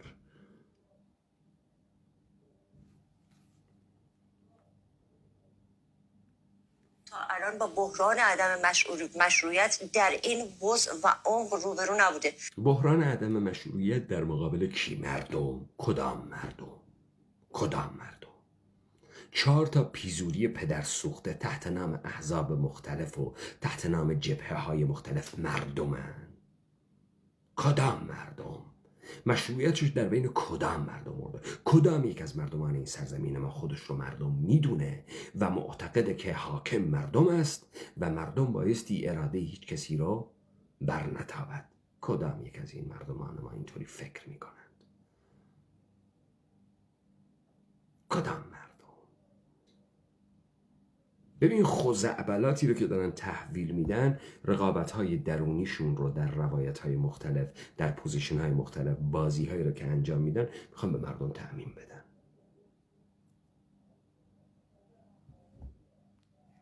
اما سوال من از حضور شما در زمینه فعالیت‌های تبلیغاتی رسانه‌ای بود که به طور مشخص پیرامون علی خامنه‌ای داره انجام میشه.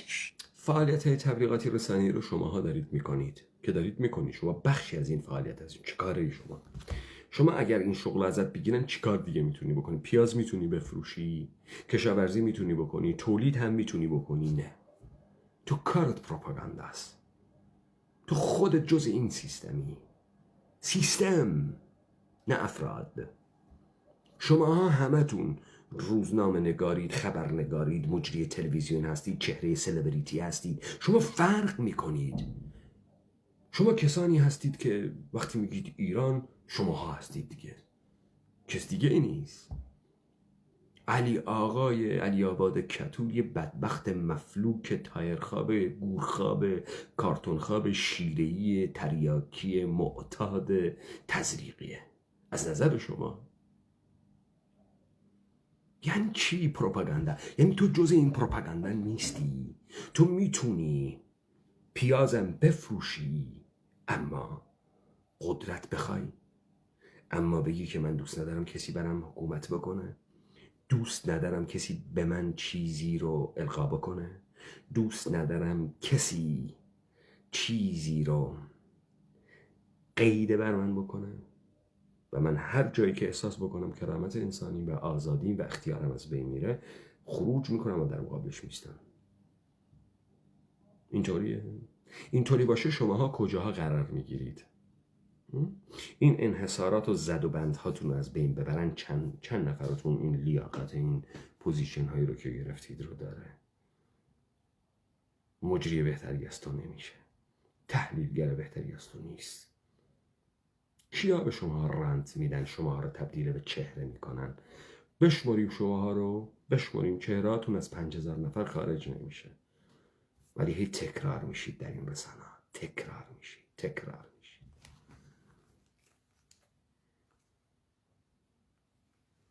شما پارسال روایت رهبری رو دارید که به عنوان مستند مطرح میشه، قبل از اون کتاب شرح اسم در واقع منتشر میشه. من میخوام بدونم که این در واقع ساختن این مستند که گفته میشه به نوعی سعی داره یک تصویر لطیف مهربان بذلگو از شخص علی خامنه‌ای تصویر بکنه. من مطمئنم علی خامنه‌ای هیچ کسی رو با دستای خودش اعدام نکرده، اما خانواده تو کردن. من مطمئنم پسر عموی تو، پسر عمه تو جز اون کسایی بوده که کسی رو با جلسه قیلبانا کشیده. من مطمئنم پدر تو، عموی تو، مادر تو راندخاران این حکومت بودن، مجیزه گویان این حکومت بودن، تخم بسیجی های این حکومت هستن، جزء سران و مدیران و کار به دستان هستن. به همین خاطر تو ایران اینترنشنالی هستن. علی خامنه‌ای مطمئناً هیچ کسی رو با دستای خودش خفه نکرده. شماها خفه میکنید، شماها میدزدید و میچاپید، شماها پول مردم رو بردید، مردم 25 گرم گوشت نداره بخوره، تو میخوری. علی خامنه‌ای یه معده داره گیرم بتونه سهم گوشت 4 کیلو بخوره، خیلی هنر بکنه. این معده های گشاد مال کیها هستن میخورن؟ کیا نینا؟ فقط معده علی خامنه‌ایه، بیت علی خامنه‌ایه. ببینید بحث ما اینه، بحث ما سیستمه، میفهمید؟ بحث ما تک به تک شماهایی هستید که میخواهید پشت شعارهای احمقانه حقوق بشر و دموکراسی و سکولاریسم همان داستان تکراری کورپوریشنی رو ادامه بدید و ابدی بکنید و تا ابدیت شماها طبقه حاکم هستید و مردم محکومان زیر پوتین های شما هستند. داستان اینه.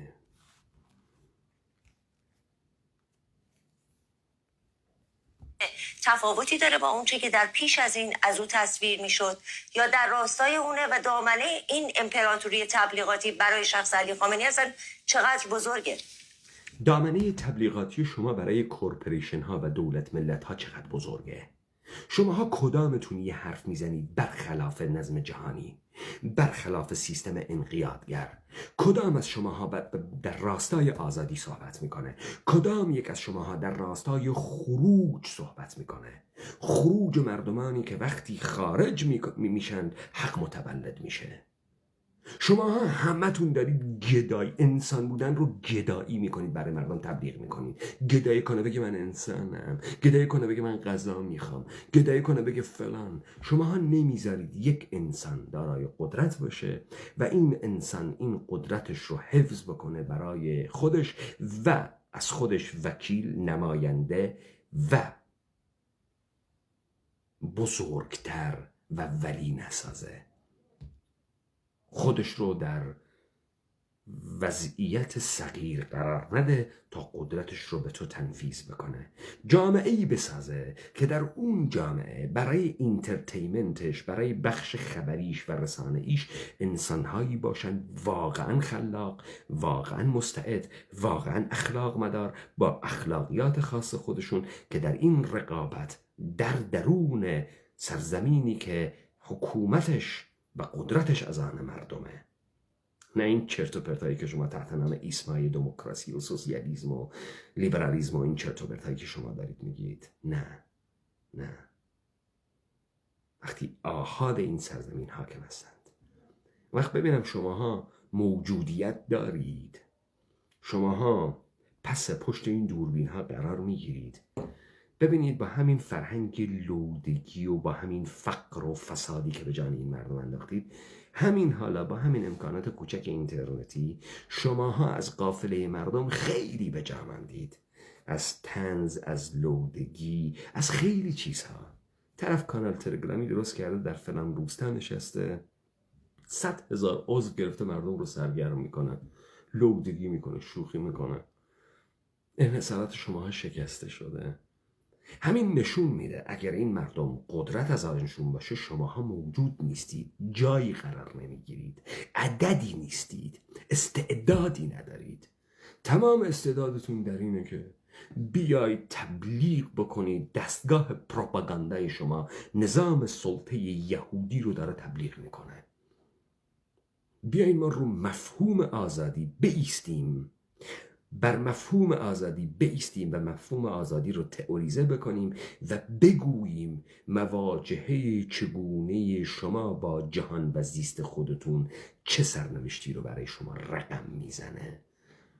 شما از دین زرتشت تا ادیان ابراهیمید اساس این سیستم انقیادگر هستند که بر این کره خاکی مسلط شده و از انسانهای این جهان مشتی رعیت برده و نوکر ساخته.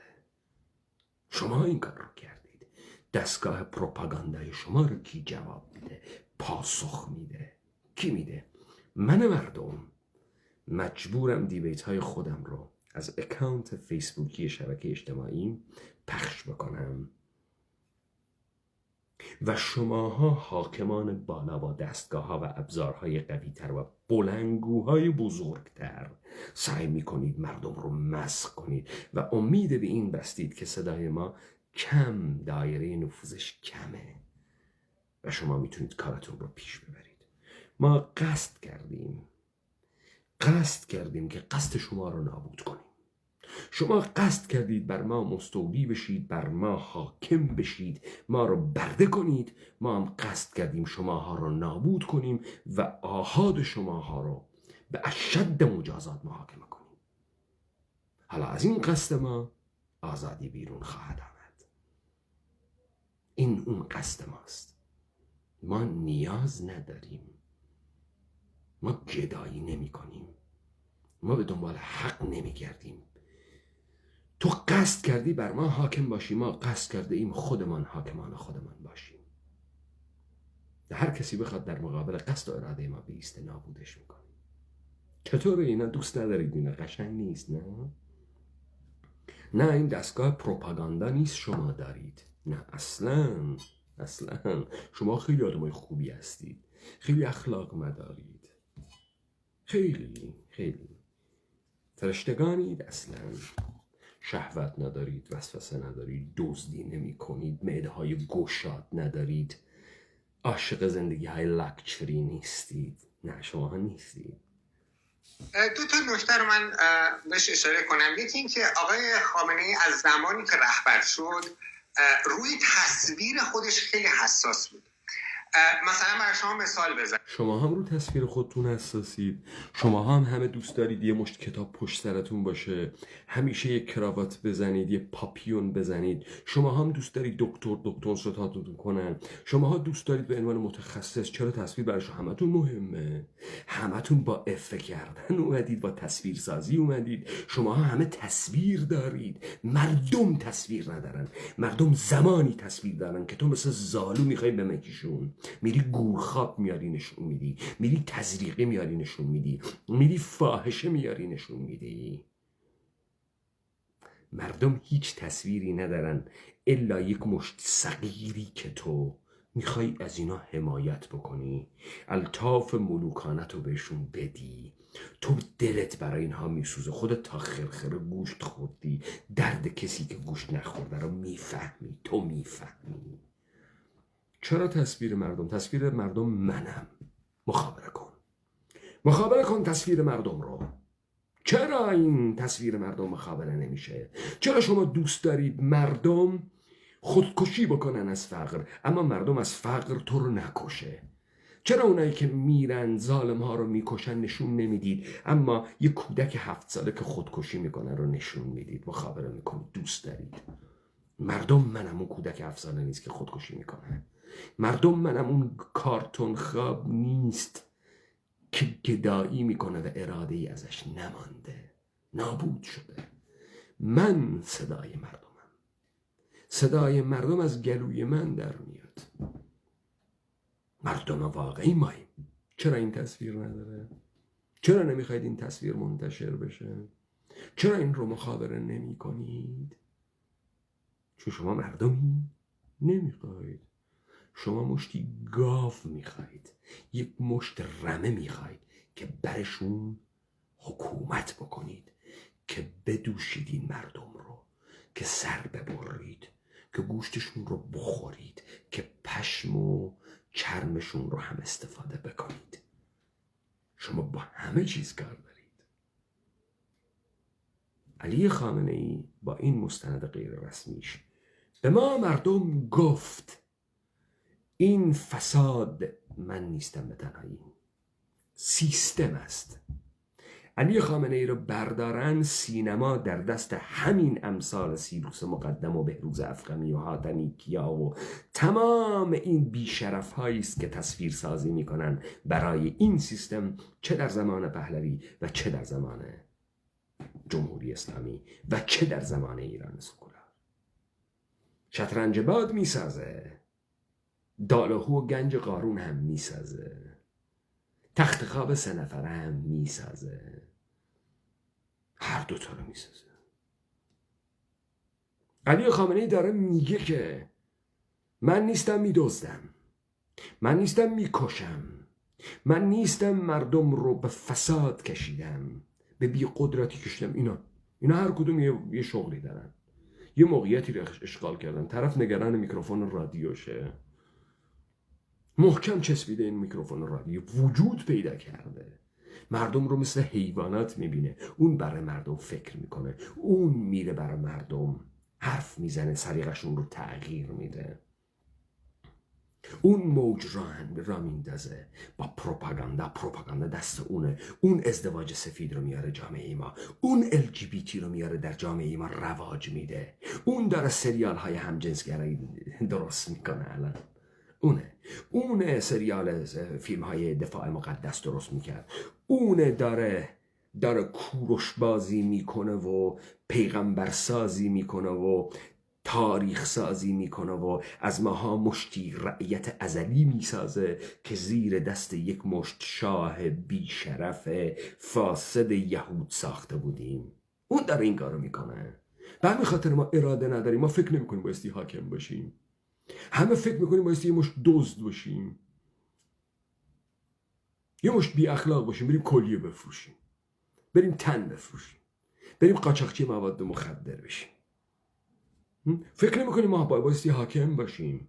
ما بایستی گردن‌های برافراشته و سینه‌های ستبر داشته باشیم، سرشار باشیم از غرور، به اندازه لیاقت انسانیمون حرکت کنیم و به اندازه جهان انسانیمون دنیای زیبا رو تمرین بکنیم که بیافرینیم. شما همه اینها رو بخواید سرکوب کنید و کردید، نمیخواید. علی خامنه‌ای با این مستندی که ساخت به ما مردم گفت شما با یک سیستم روبرو هستید، تا اساس این سیستم رو نابود نکنید چیزی به نام آزادی، چیزی به نام انسانیت رو نمیفهمید، نه تجربه میکنید،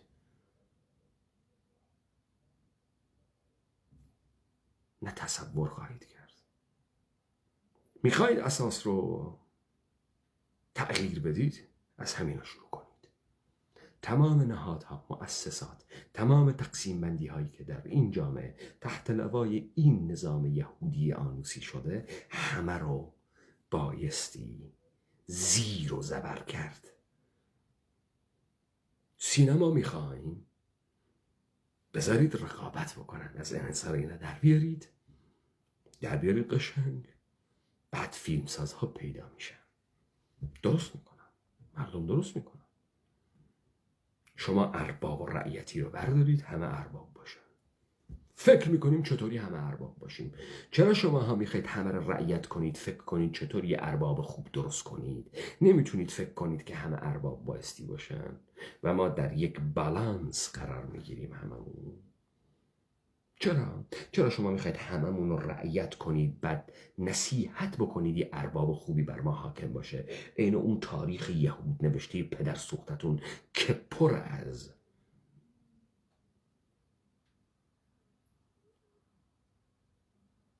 نصیحت الملوک بازی. تو شاهی چوپون خوبی هستی، با گلت خوب رفتار کن. نه، ما رعیت کسی نبودیم تو طول تاریخ، در طول تاریخ نبودیم. درون ما داره اینو بهمون میگه. این انسانسی که در وجود ماست، داری میبینی ما اصولاً زیر بار قانون تو نمیریم. شاید از قدرت خودمون بیخبریم، شاید از حقیقت خودمون خیلی دور شدیم، به خاطر اینکه پروپاگاندای شما ما رو مسموم کرده. اما کهن الگوهای تاریخی ما هنوز در ماها هست. ناخودآگاه ما هنوز بر ما حکم میراند. به همین خاطر هنوز تسلیم نشدیم. حالا طرف خروج نمیکنه، قیام نمیکنه تو رو نابود کنه، اما قانونی رو که تو وضع میکنی رعایت نمیکنه، نمیخواد، دوست نداره. شما سعی کردید مردمان ما رو خار و خفیف بکنید، ازشون یه مشت پاچه خار ترسو شلاق خورده بسازید. اما علی خامنه‌ای تصویر خوبی رو مخابره کرد. علی خامنه‌ای به اندازه شماها پوپولیست نیست. علی خامنه‌ای کارمندی است مثل شماها. سهم شما در جنایت به اندازه علی خامنه‌ایه. تمام شماهایی که اسم اپوزیسیون دارید و حزب دارید، تمام شماهایی که تریبون در اختیارتون دارید، اسم خودتون رو متخصص و نخبه گذاشتید و میخواید در وضعیت نخبه شیره جان این مردم رو بمکید.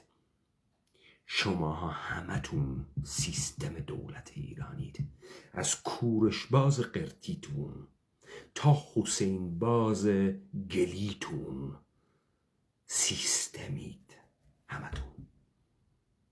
اینجا مردم صحبت کرد. حالا دوست داری این تصویر مردم رو مخابره کن. بریم در این تلویزیون های شما بشینیم، یک بار یک مردم بیاد صحبت بکنه، شما هم صحبت کنید.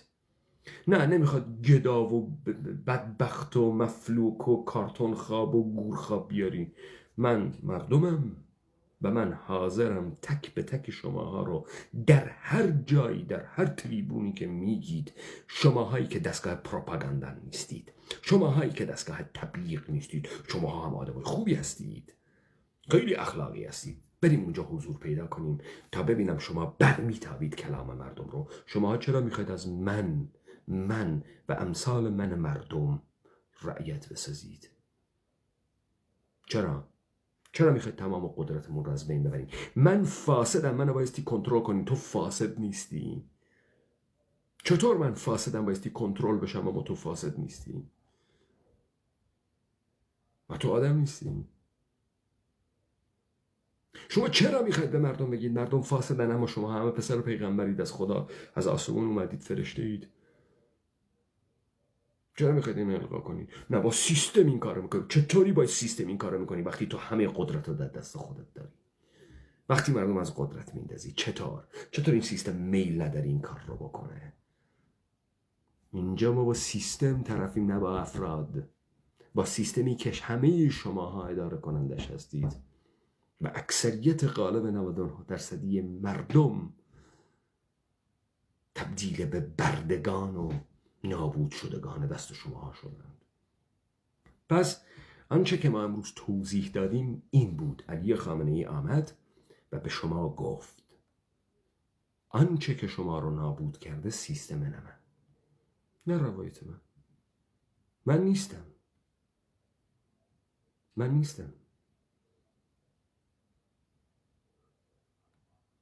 آنچه شما رو از همه چیز ساقط کرده من نیستم. به تنهایی من یه نفر یه کرسی رو تحویل من دادن.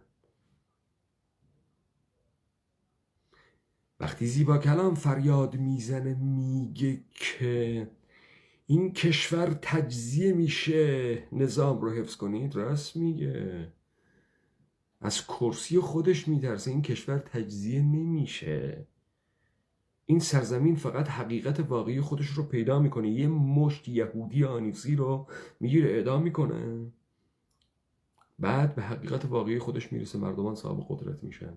زیبا کلامی دیگه جایگاهی نداره، حرفی برای زدن نداره. تمام سواد زیبا کلام کورپوریشن سازی بود، تاریخ سازی بود، ناصرالدین شاه سازی بود، دولت سازی بود، مزیت دولت گفتن بود.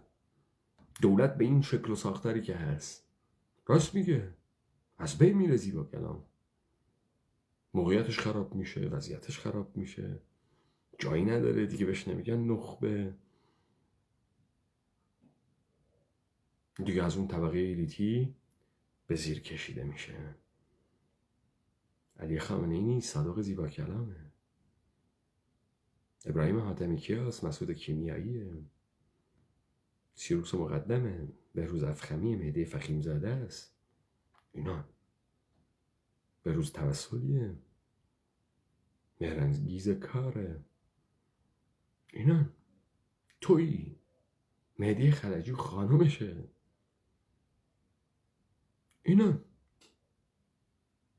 اینان که دزدان قدرت ما هستن. اینجا یک چیز از بین رفته، قدرت ما. دلیل تمام این فساد و فحشا و جنایت اینه که ما قدرت نداریم. چرا؟ چون قدرت ما رو از ما قاپیدن، دزدیدن. بایستی قدرت رو به سر جاش برگردون، همه چی درست میشه. و ما در متن